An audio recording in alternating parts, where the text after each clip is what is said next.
கன்னிராசிக்காரர்களுக்கெல்லாம் இந்த 4 கிரக பயிற்சி என்ன பலன்களை தரப்போகிறது? கன்னிராசிக்காரர்களை பொறுத்த வரைக்குமே ஒரு விஷயம் நண்பர்களே, கன்னிராசிக்காரர்கள் இந்த 4 கிரகங்களில் முதல் கிரகமாக எதை சொல்லலாம் என்றால், முதலாம் இடத்திலே 3 8 கூடிய செவ்வாய் பகவானும், 2 9 கூடிய சுக்கிர பகவானும், 12 கூடிய சூரிய பகவானும், 1 10 கூடிய புத பகவானும், இப்படி ஊரே வந்து 5ஆம் இடத்தில் இருக்கிறது.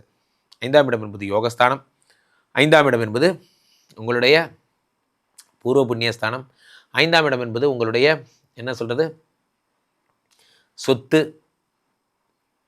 ஸோ இப்போ இது எல்லாத்துலேயும் இத்தனை கிரகங்கள் வரும்போது என்ன ஆகும் தான், கன்னிராசிக்காரர்களுக்கு 5ஆம் இடத்திலே இந்த இது இருக்கும்போது, இத்தனை கிரகங்கள் இருக்கும் பொழுது யார் யார் இருக்காங்க, 2 9 கூடிய சுக்கிர பகவான் இருக்கும் பொழுது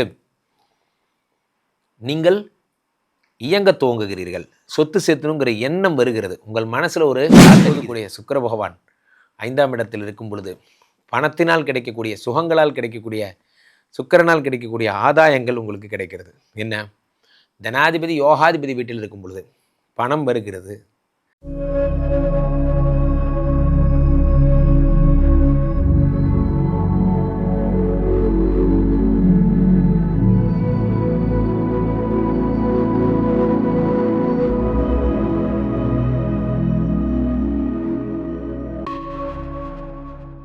உலகெங்கிலும் இருக்கும் ஆன்மீக பரிகார நேயர்கள் அனைவருக்கும் வணக்கம். நான் உங்கள் ராம்ஜி. கன்னிராசிக்காரர்களுக்கெல்லாம் இந்த 4 கிரக பயிற்சி என்ன பலன்களை தரப்போகிறது? கன்னிராசிக்காரர்களை பொறுத்த வரைக்குமே ஒரு விஷயம் நண்பர்களே, கன்னிராசிக்காரர்கள் இந்த 4 கிரகங்களில் முதல் கிரகமாக எதை சொல்லலாம் என்றால், முதல் விஷயம் என்ன, 10லே குரு வந்தால் பதவி பறிபோகும்னா, கன்னிராசிக்காரங்களுக்கெல்லாம் வேலை போகிறது கன்ஃபார்ம். நீங்கள் எழுதி வச்சுக்கோங்க, நான் சும்மா விளையாட்டுக்கு சொல்லலை, ஜூனுக்குள்ளே வேலை போயிடும்.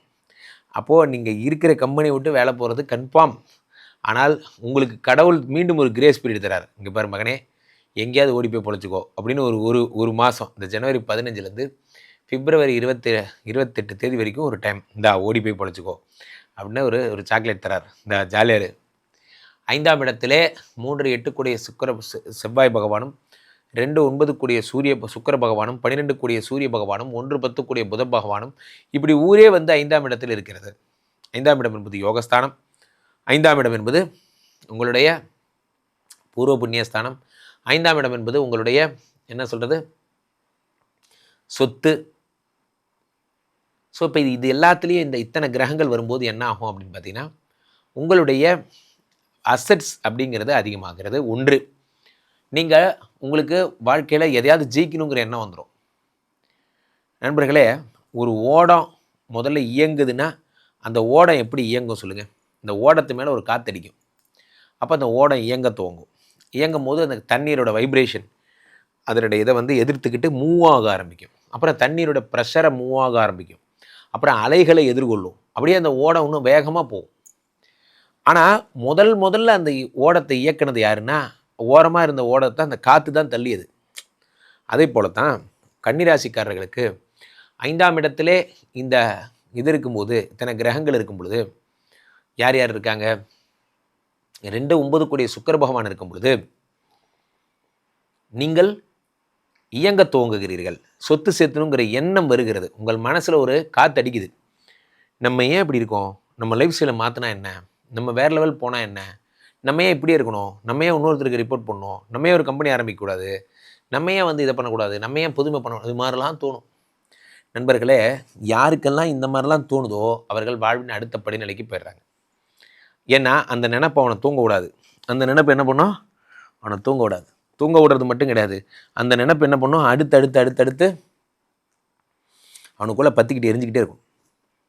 ஒரு ஃபியூவல் அது. அந்த ஃபியூவல் என்ன பண்ணும், அடுத்த லெவல் கூட்டு போகும். அடுத்து முன்னேற்றத்துக்கான வழிகளை கூட்டு போகும். 2 9 கூடிய சுக்கிர பகவான் 5ஆம் இடத்தில் இருக்கும் பொழுது பணத்தினால் கிடைக்கக்கூடிய, சுகங்களால் கிடைக்கக்கூடிய, சுக்கிரனால் கிடைக்கக்கூடிய ஆதாயங்கள் உங்களுக்கு கிடைக்கிறது. என்ன, தனாதிபதி யோகாதிபதி வீட்டில் இருக்கும் பொழுது பணம் வருகிறது, நிறைய பணம் வருது. அதே மாதிரி யோகாதிபதி வீட்டில் பணம் வரும்பொழுது, தனாதிபதி இருக்கும் பொழுது என்ன ஆகுதுன்னா, பணப்பிராப்தி என்பது ஏற்படுகிறது. ரன்னிங் மணி வருது. அதே மாதிரி 9 கூடியவனுமாக இருந்த அதிர்ஷ்டத்தின் அதிபதி யோகாதிபதி வீட்டில் இருக்கும்போது தேடி வந்து மடியில் விழுந்த புதையல், மண்ணில் வந்த மலரே என் மடியில் கிடைத்த பூ, அந்த மாதிரி மடியில் கிடைத்தது. 2 9 கூடைய சுக்கிர பகவான் 5ஆம் இடத்தில் இருக்கும் பொழுது, அடுத்தாக 5ஆம் இடத்தில் யார் இருக்கா? 1 10 கூடைய புத பகவான் இருக்கிறார். இந்த புதன் யார்?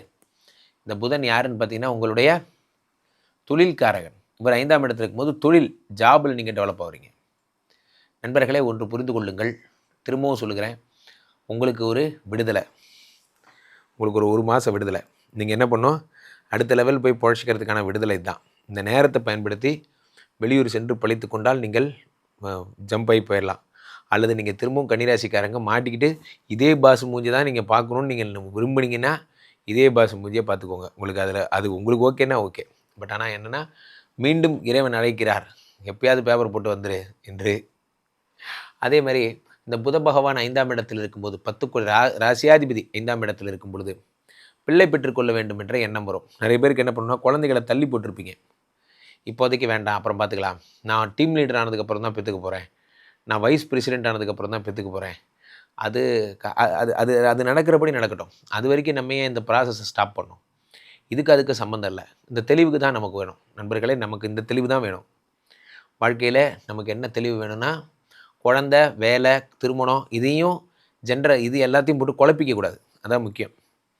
ஸோ உங்களுக்கு குழந்தை பிறக்க வேண்டும், குழந்தை பெற்றுக்க வேண்டுங்கிற எண்ணம். சில தம்பதிகள், சில பேர் சும்மாவே பிரிஞ்சிருப்பாங்க. சும்மாவே அதுக்கான சரியான நேரம் வரலன்னு அவங்களே சொல்லிப்பாங்க. உண்மை என்னவென்றால், குழந்தை பிறக்கணும்னு முடிவு வந்துருச்சுன்னா அது தன்னால் பிறந்துடும். அது யாருக்காகவும் காத்திருக்காது. குழந்தை பிறக்கணும்னு ஒரு விதி இருந்ததுன்னா, எப்படி பிறக்கணும்னு ஒரு விதி இருந்தால் அது தன்னால் பிறந்துவிடும். அது யாருக்காகவும் காத்திருப்பதில்லை. அதான் உண்மை. ஸோ அப்போது என்ன ஆகுது அப்படின்னு பார்த்தீங்கன்னா, இந்த செவ்வாய் பகவான் தருகின்ற பலனால் 3 8 கூடிய 5ஆம் இடத்தில் இருக்கும் பொழுது இதெல்லாம் ஏற்படுகிறது. ஆனால் இதில் என்ன ஒரு விஷயம்னா, சொத்து சம்மந்தப்பட்ட வழக்குகள் மட்டும் நீங்கள் போடக்கூடாது. அது மட்டும் ஜாக்கிரதையாக இருங்க. ஏதேனும் ஒரு பிராது கொடுக்கறது, ஏதாவது ஒரு விஷயத்தில் நீங்கள் சண்டை போடுறது, சொத்து சம்மந்தப்பட்ட பிரச்சனைகளில் ஈடுபடுறது, அல்லது நீர்ப்பிடி பரப்பு பகுதி, அல்லது ஏரி கான்மாய் தெரிஞ்சே அந்த இடத்த வாங்கிறது, அல்லது லிட்டிகேஷன் ப்ராப்பர்ட்டி வாங்கிறது, அல்லது தெரிஞ்சே ஒரு நிலம் வாங்கிறதுக்காக முயற்சி பண்ணுறது, இது போன்ற வீர விளையாட்டுகளில் நீங்கள் ஈடுபடக்கூடாது. அப்படி ஈடுபட்டிங்கன்னா சட்டத்தின் முன் கடுமையாக தண்டிக்கப்படுவீர்கள். இதெல்லாம் தான் ரொம்ப முக்கியம். இந்த கன்னிராசிக்காரர்களுக்கு சொத்து சம்மந்தப்பட்ட விஷயத்தில் ஃபைட்டு மட்டும் இருக்கக்கூடாது. உயர்நீதிமன்றத்தில் ஒரு கேஸ் போட்டிருக்காங்க, அஃபிடவிட் பண்ணியிருக்காங்க, இந்த மாதிரி பண்ணியிருக்காங்க, அதுக்கு தீர்ப்பு இன்றைக்கி ஜட்ஜ்மெண்ட் வருது, நாளைக்கு வாய்தா வருது, இது போன்ற விஷயங்கள்லாம் ரொம்ப ஜாக்கிரதையாக ஒரு பார்வையாளரை போல் அதை பார்த்து அதை செயல்படணுமே தவிர அதுக்குள்ளே முழுகி அதுக்குள்ளே என்ன நடக்குதுங்கிறதுல ரொம்ப இன்வால்வ் ஆகாதீங்க. கன்னிராசிக்காரர்கள் ரொம்ப ஜாக்கிரதையோடு இருங்க. எல்லாமே நல்லா இருக்குது. புது வேலைக்கு ஜம்ப் பண்ணி போயிடுங்க. சொத்து விஷயத்தில் தயவுசெய்து டோன்ட் டச். கீழே போயிட்டு இந்த நபரை கூப்பிடுங்க. சொந்த ஜாதகத்தை பார்த்து கொள்ளுங்கள். உலக புகழ் வாய்ந்த நமது விஸ்வரூப விஷ்ணுமாயா எழுந்தருளில் இருக்கக்கூடிய புனிதமான இந்த ஸ்ரீமடத்திலே தினசரி நடக்கின்ற விஷ்ணுமாயா ஹோமங்களில் கலந்து கொள்ளுங்கள். மீண்டும் நல்ல பதிவில் சந்திப்போம். நன்றி, வணக்கம். இங்கே ஸ்தாபிதம் செய்யப்படுகிறார் விஷ்ணுமாயா. அது தமிழ்நாட்டில் இங்கே போரூர் கார்டன் ஃபேஸ்டிவலில் ஸ்ரீமடத்தில் மட்டும்தான் இருக்கிறது. வேற எங்கேயும் இவருக்கு ஆலயங்கள் கிடையாது. நம்மளுடைய வேலை இல்லை, குழந்தை இல்லை, நமக்குடைய எதிர்காலம் கேள்விக்குறியாக இருக்குது, கள்ளத்தொடர்பு, ஏமாற்றம், துரோகம் போன்ற பிரச்சனைகளுக்காக ஸ்பெசிஃபிக்காக பண்ணுற ஒரு ஹோமம். இந்த ஹோமம் 48 நாள் தினமும் பண்ணுறோம். இப்போ நீங்கள் புக் பண்ணுறீங்கன்னா இன்னிலேருந்து 48 நாள் இந்த ஹோமம் பண்ணி உங்களுக்கு அந்த பிரச்சனைகளை சேலஞ்சிங்காக சரி பண்ணி தரோம். ஸோ விஷ்ணுமாயா சாத்தனுடைய ஆலயத்திற்கு நீங்கள் வாருங்கள், இந்த ஸ்ரீமடத்திற்கு வாருங்கள், வந்து இந்த ஹோமத்தில் கலந்து கொள்ளுங்கள். இதை பற்றி தரவுகள் கீழே போயிட்டு இருக்க நம்பரை கேட்டு தெரிஞ்சு புக் பண்ணிக்கிட்டு இந்த ஹோமத்தில் நீங்களும் பங்கெடுக்கலாம்.